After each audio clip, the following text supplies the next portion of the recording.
3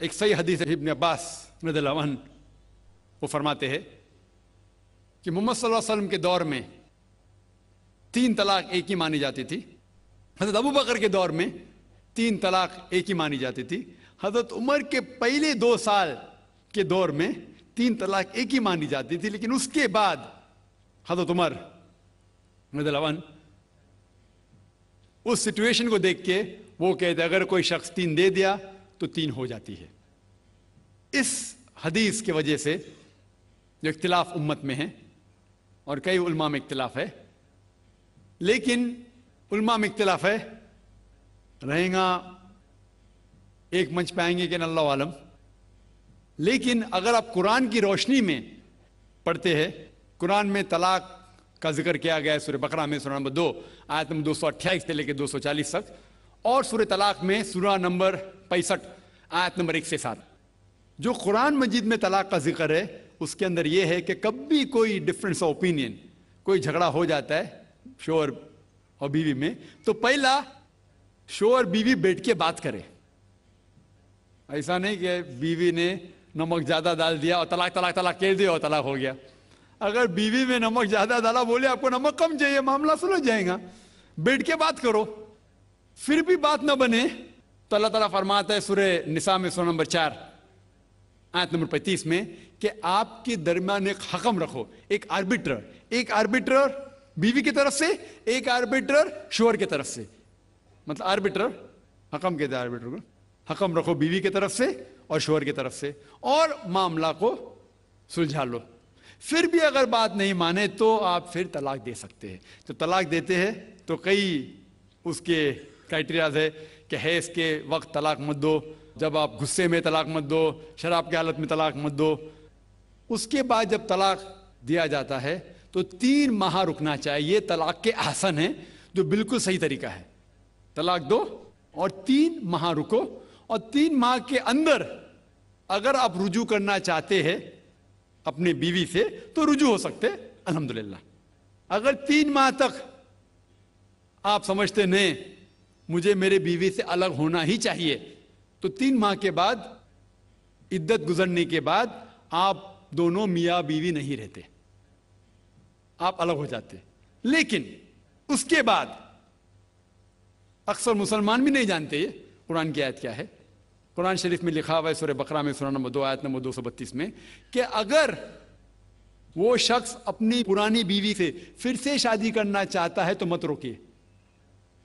تو اگر طلاق ہو چکا ہے صحیح طریقے سے، طلاق کے احسن کے طریقے سے، اور 3 ماہ ہو گئے، عدت گزر گئی، 6 مہینے بعد اگر لگا بھائی جو میں نے کیا غلط کیا، میں پھر سے شادی کرنا چاہتا ہوں، تو وہ آدمی اپنی پرانی بیوی سے پھر سے نکاح کر سکتا ہے، لیکن نیا نکاح نیا مہر، نیا نکاح نیا مہر، جو کئی مسلمان نہیں جانتے۔ افسوس کی بات ہے کہ ہم مسلمان قرآن کو ترجمے کے ساتھ پڑھے ہی نہیں، صحیح حدیث کو ترجمے کے ساتھ پڑھے ہی نہیں۔ اگر ہم قرآن شریف کو صحیح طریقے سے پڑھیں گے اور صحیح حدیث پہ عمل کریں گے تو یہ جو غلط فہمیاں ہیں دور ہوئیں گی۔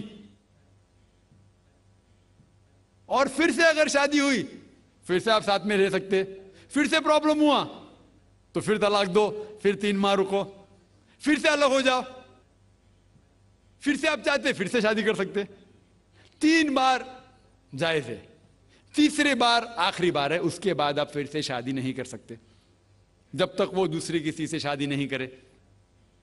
لیکن میں نے اپنی زندگی میں ایک بھی شخص میرے زندگی میں نہیں آیا جو طلاق کے احسن کیا، صحیح طریقے سے طلاق دیا، علیحدہ ہو گئے، پھر نکاح ہو گیا، پھر علیحدہ ہو گئے، پھر نکاح ہوا، پھر علیحدہ ہے۔ میں نے کوئی بھی شخص میرے زندگی میں پورے دنیا میں ایسا شخص کے بارے میں سنا ہی نہیں جو صحیح طریقے سے کیا اور بچھڑ گیا، پھر سے شادی کی، پھر سے بچھڑ گیا، پھر سے نکاح کے، پھر بچھڑ گیا، پھر شادی کرنا چاہتا ہے۔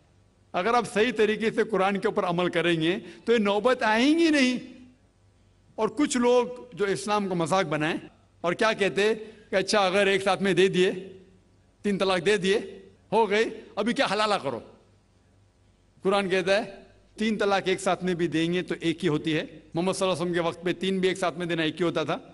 حضرت ابو بکر کے ٹائم میں بھی 3 طلاق ایک ہی ہوتا تھا۔ حضرت عمر کے دور میں لوگ جو کہتے 3 طلاق 3 ہوتی ہے. کئی علماء کہتے ہیں کہ ان نے یہ اپنے فتوے پہ رجوع کیے اور انہیں افسوس تھا کہ یہ فتویٰ انہیں دیے, اور کئی لوگ کہتے ہیں نہیں ان کا فتویٰ صحیح تھا. اس میں امت کا اختلاف ہے. لیکن اگر قرآن کی روشنی میں دیکھیں گے تو 3 طلاق ایک ساتھ میں بھی دیں گے تو ایک ہی ہوتی ہے. حضرت عمر کے دور میں رضی اللہ عنہ انہوں نے کہا تھا کہ ہم اسے کہہ نہیں سکتے, کیا وہ غلط ہے. لیکن علماء یہ کہتے ہیں, مثال کے طور پر ابن تیمیہ, شیخ ابن تیمیہ, وہ کہتے ہیں کہ یہ حضرت عمر میں اللہ بھی پلیز رضی اللہ عنہ, وہ محمد صلی اللہ علیہ وسلم نے جو کہا اس کے اوپر نہیں ہے. اسی لیے ہمیں بات ماننا چاہیے قرآن اور اللہ کے رسول کی. اس کے اندر حضرت عمر میں اللہ بھی پلیز رضی اللہ عنہ انہوں نے رجوع کیا. اسی لیے وہ کہتے کہ 3 طلاق بھی ہوئیں گی تو ایک ہی ہوتی ہے, 3 نہیں ہوتی. اس میں امت کا اختلاف اس لیے ہے کہ ہم نے قرآن پڑھے ہی نہیں. ہم اگر قرآن پڑھیں گے صحیح طریقے سے اور جانے, کئی لوگ یہ سمجھتے ہیں کہ طلاق کے لیے 3 بار بولنا ضروری ہے, اگر 3 بار نہیں کہیں گے طلاق ہوتی ہی نہیں. وہ ان کی نادانی ہے, وہ ان کی جہالت ہے. تو ہمیں کیا کرنا چاہیے؟ یہ میڈیا اچھال رہی ہے, ہم مسلمانوں کو یہ طلاق کا طریقہ جو صحیح طریقہ ہے طلاق کے احسن, اس کو عام کرنا چاہیے اور یہ کہنا چاہیے کس بنیاد پہ طلاق دی جا سکتی ہے, کب دی جا سکتی ہے, کیسے موقع پہ دی جا سکتی ہے, دینا چاہیے کہ نہیں. تو یہ سب اگر ہم مسلمان عام کریں گے تو انشاءاللہ یہ اختلاف جو امت میں ہے وہ نہیں رہیں گا, اور میڈیا اسے اچھال رہی ہے.